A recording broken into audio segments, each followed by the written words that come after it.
Kejaksaan Agung Republik Indonesia menetapkan tersangka baru dalam kasus mafia minyak goreng pada Rabu 18 Mei.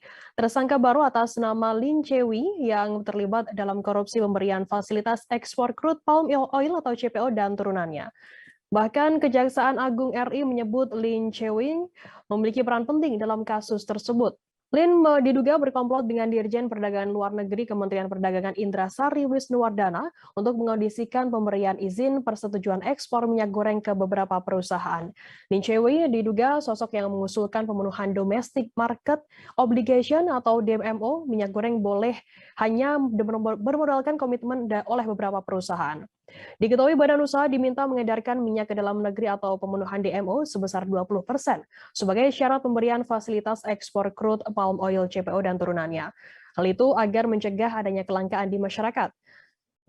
Seperti yang diketahui, Lin Chewi merupakan satu di antara ekonom terkemuka di Indonesia. Sosoknya kerap menerima penghargaan hingga sering menjadi penasihat banyak menteri di Indonesia. Jaksa Agung ST Burhanuddin mengungkapkan peran tersangka baru Lin Chewi dalam kasus mafia minyak goreng. Menurut Burhanuddin, Lin Chewi adalah pihak swasta yang diperbantukan oleh pihak Kementerian Perdagangan untuk ekspor minyak goreng.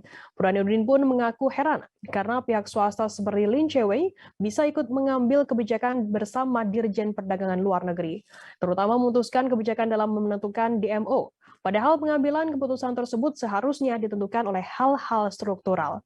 Menurut Burhanuddin, penentuan kebijakan dengan melibatkan pihak swasta merupakan tindakan yang membahayakan. Terima kasih sudah nonton. Jangan lupa like, subscribe, dan share ya.